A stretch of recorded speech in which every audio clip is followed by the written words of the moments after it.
thinking about all of the possible permutations of what your life would have been like if only I had done this, if only I had done that. My life, because you don't have to live that reality. It's like I can't wait till I'm like 80 years old, 90 years old. I'm gonna walk in the supermarket. I'm gonna bump into younger people and then try to pick fights with them, and then they're not gonna want to punch me because I'm old. And I'm gonna tell them, 60 years ago I'd have kicked your ass. And then like someone's gonna grab me and go, oh, come on, let's go. He's kind of crazy. Why can you say stuff like that when you're 90 years old? Because you don't have to prove it. You can just say it. And you feel like if you just say it, that's enough. You don't have to prove it. My life, it's easy to say, my life would be so much better if only I had gotten this one job. Of course, because you're not living in reality. You're living in imagination. And it's that imagination that can haunt you if you're living your imagination backwards. Imagination is great if it propels you into the future because it gives you an opportunity to imagine what you could possibly be. Imagination is terrible when you imagine the past of what life would have been like right now because it stops you from enjoying what your life presently is. Instead, it's the ability, if you can muster it, to enjoy or to appreciate, or better yet, to embrace and to love the life that you presently have. For all of its flaws, for all of its goodness, for all of its perfections, for all of its imperfections, for all the good and all the bad, to be able to look at your life and say, yes, exactly as it is. And not necessarily just because, oh, it made me the person I am. It's because you don't know the person you could have become otherwise. But you do know the person that you are, and if you're not happy with the person that you are, that's where the imagination comes in. To imagine what you could be, the person that you could be, if you commit yourself to changing into the person that you want to be.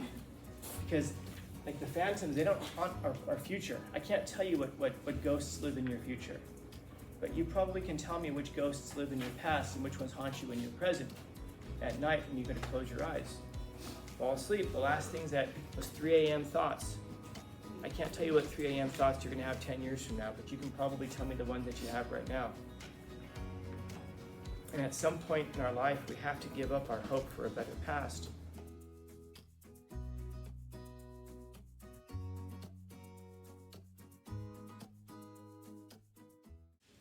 I don't understand the quote, but what I came up with is like it kind of reminded me of kind of like schizophrenia, because Which is what she was going into. Huh? Which is what she was going into. oh really? It's because okay, because like it's far harder to kill like a phantom, which could be like the voices and the things that people with schizophrenia see, than reality, you know?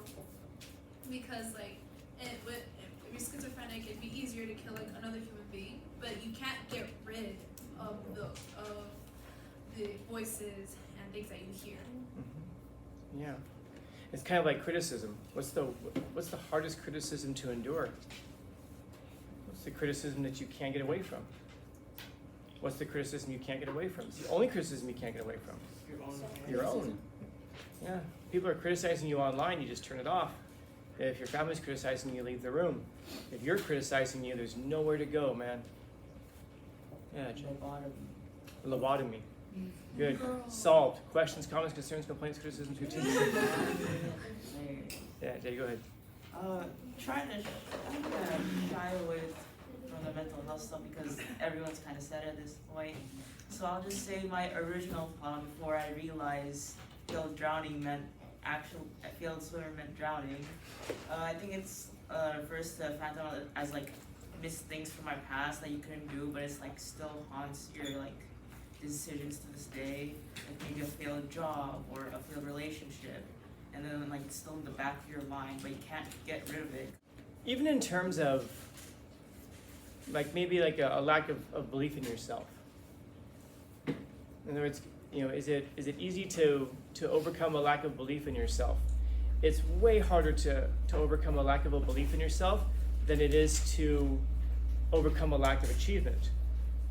If you really commit yourself to something, you really dedicate yourself to something, then you're probably going to be successful at it. And that's if you commit yourself to it in the right ways, of course. So, for example, if you want to become the fastest runner, then of course it's not enough just to go out and run. You have to learn how to run properly. You have to get practice running properly. You have to get consistent feedback. You have to be kind of aware of it and then practice it to the point that the proper form is second nature. Being in shape is just like par for the course. That gets you in the door. but everything after that. Now, is it true that that a lack of belief in yourself can propel you to keep striving and working harder? Yes, absolutely. And so let's say you do that, and you win league at it, and then you go on and you compete at the state, and you do that, and then you end up making it onto the U.S. Olympic team, and then you go off and you win a gold medal. Have you achieved something great? Yes. But there can still be that gnawing in the back of your head. You're not good enough. You're not what you could be. People don't accept you for who you are. In other words, as hard as it is to become an Olympic gold medalist, it can be even harder for some people to accept the fact that they've earned the right to feel good about themselves. And we talked a lot beginning of first semester, about where some of that stuff just might come from. But that's kind of the characteristic of the phantom. Phantom is like hope. It can haunt us. It's the thing that sticks around. So saying that, I hope kind of comes to this imagination of what life could have been like if only I had. Like we oftentimes have this thought of, well, if I had, I don't know, there's this one person, if I had taken the opportunity and asked them out, then maybe my whole life would be different. Or if this one relationship had worked out, or if this one job had worked out, my life would be so different from what it is today. And is it true that if you've got a different job, that your life would be different from what it is today? Yes, of course. If you were with somebody, would your life be different than if you weren't with them? Yes. But different doesn't necessarily mean better. In fact, different doesn't mean better. It doesn't mean better or worse. Different only means what it says, which is to be different from what it presently is. Would your life be better if you had gotten that other job? I don't know. I have no idea. I've probably mentioned it in class before, but like when I went to college, UCLA was like I guess in a certain sense, like my last choice. I applied, I was accepted to Harvard, Stanford, Columbia, Berkeley, UCLA, USC, and UC Riverside. Don't ask about Riverside, it was just one that we threw in there. And people ask me, oh my God, you could go to Harvard? Yeah, why didn't you? I was in a band at the time. The band was cooking, dude. We were doing good. And I started at UCLA in April, winter semester as a transfer, and then the band broke up in May, a month later. And people go, oh my God, you should have gone to Harvard. I don't know. Would my life be different? Of course. One big difference is that at the time, Harvard was like $30,000 a year, and UCLA was under $5,000 a year. So 6 years at UCLA would have been the same as 1 year at Harvard. So I would have a heck of a lot of debt right now, for sure. And would I be in this classroom right now? No, of course not. For better, I wouldn't be here right now. People have asked me, like, if you had to do over again, where was your best fit? My best fit was Columbia. Had the best programs for the things I was doing. If I was rational, that's what I would have done. And I had a father who I told you worked at McDonald's his whole life, and my dad said, "You're going to Harvard, right?" And I was like, nah, dude, I'm gonna rock the stage. Band's doing good. And my dad's like, "Are you kidding me?" He says, "You're the son of a McDonald's employee. This is the American dream. You can go to Harvard.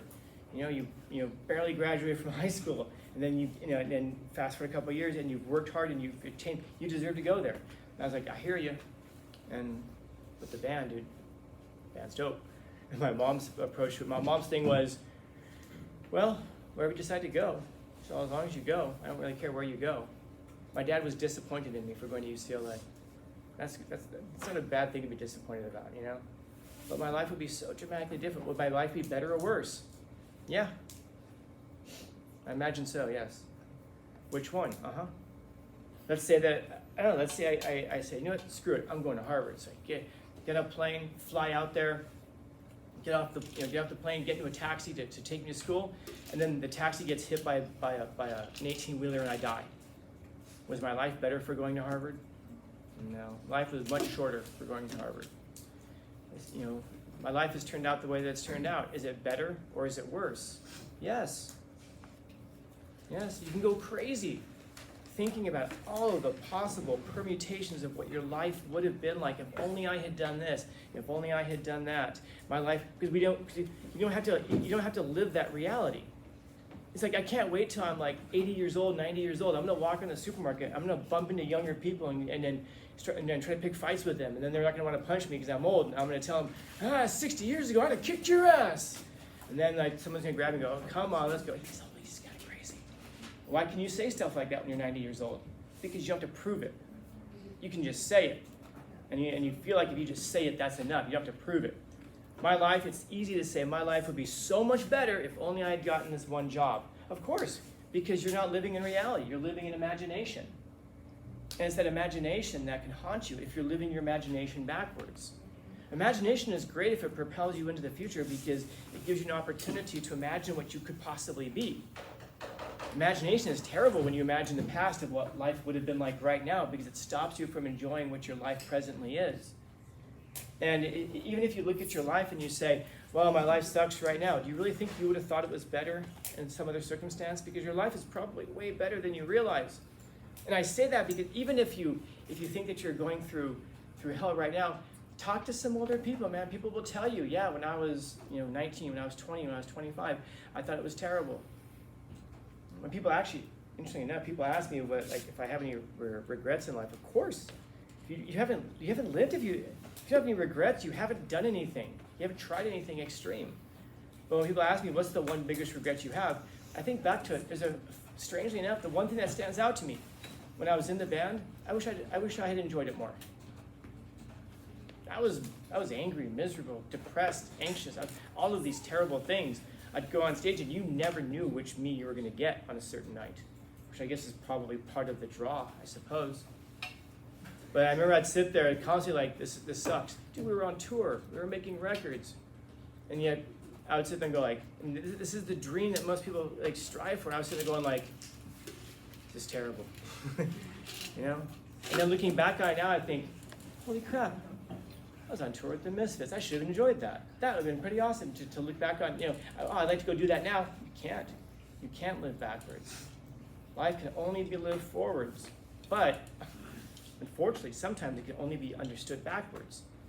And that's one of the tragedies, is if only later on you develop the ability to appreciate the things of the past. It's much better if you can learn to appreciate the things of the present.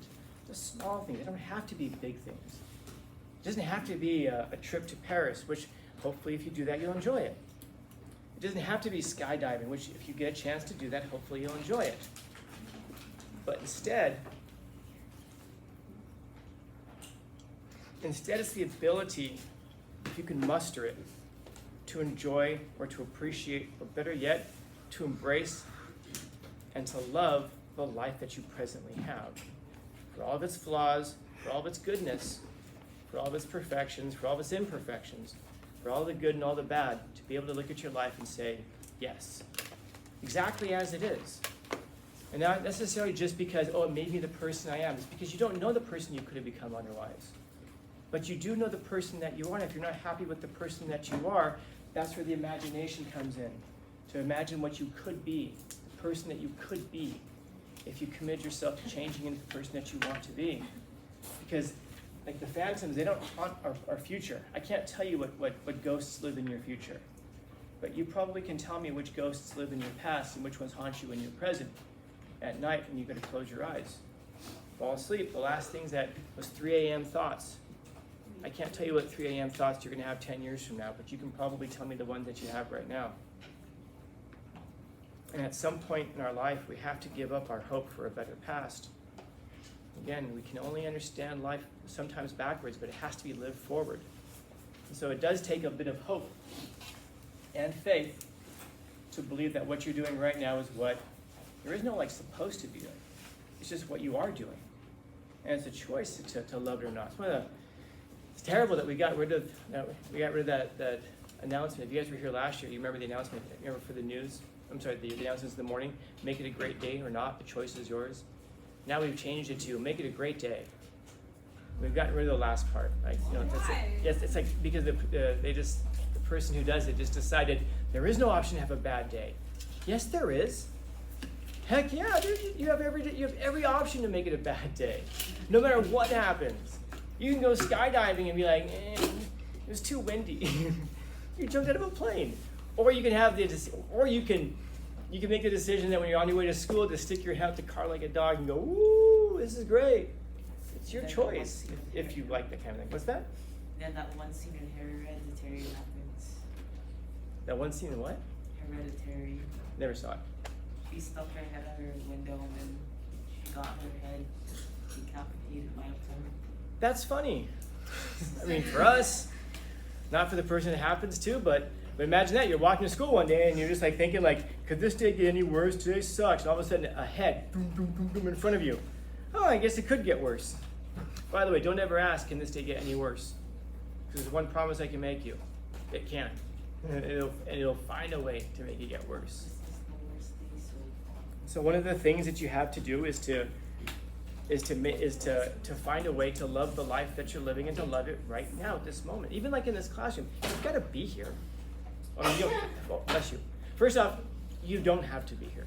You could be doing something else. It's like, no, but they make me. Okay, well then tell me you're a slave without telling me you're a slave. Oh, but so they make me. Screw that. You have the choice. You could go do something else.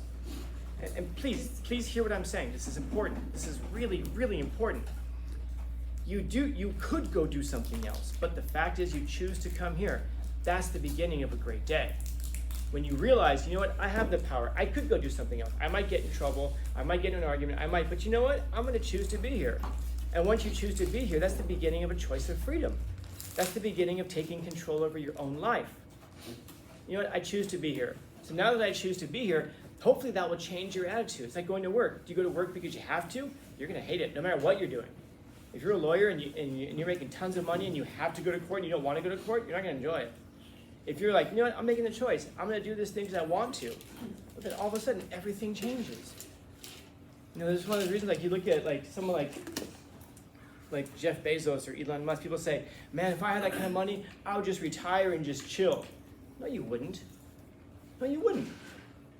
Because if you had the skill set and the mentality to earn that kind of money, part of what goes along with that is the whole idea of just hanging out and chilling goes out the window. You don't do that anymore. That's not the life that you're in. If you're interested in just hanging out and chilling, you're probably never going to earn $1 billion in the first place. Because it's a mindset that gets you to that point. And then if you do get to that point, then what happens is you know, like Elon Musk, you sell off your company and you kind of get that like itch and you're like, I'm gonna go do something else. And you recognize that you sold your company, you have a bunch of money. The best thing to do with that bunch of money is to put it into something else that you love. And that's why a lot of these folks, they'll work like 70, 80, 90 hours a week because they're not really working. They enjoy what it is that they're doing. You don't have to have them punch in and extract teeth from them to get them to work because they're doing it because they want to do it. They love to do it. And you're going to find out that there are people who behave very differently when they love what they do. You're not so worried about a lot of things. Waking up every day is not a task, it's a privilege. That doesn't mean you're never tired. You know, I slept like, 3 hours last night? You know? Yeah. I was talking to a friend of mine, we were up all night, and then afterwards, you don't always feel like sleeping after you've been up all night, so then I wake up in the morning, go to the gym, I come here, and you're like, I'm tired. So why do you go to the gym? Because that's what you do, it's discipline. Not motivated to, but motivation, you know, wanes depending on how you're feeling. Discipline is what takes over when your motivation wanes. So then you discipline yourself to do those things. Then you sit there and like, do I have a choice not to go to the gym at 6 in the morning? Yeah, I have that choice. So now, it's not so bad. I'd rather go to the, if you have a choice of, if you're forced to go to school at 7 a.m., 7 a.m. school sucks. If you have a choice to go at 7 a.m., then it's even better. And you always have that choice. And if you can just reframe it that way and understand that you have that choice. You know, the idea that you don't have a choice, that's a phantom that haunts you. That's a phantom that haunts you. The reality is you have that choice. And then that can be the springboard for a better day. If you have a good today, it's a good start for a good tomorrow. You have a few good days in a row, you have a good week.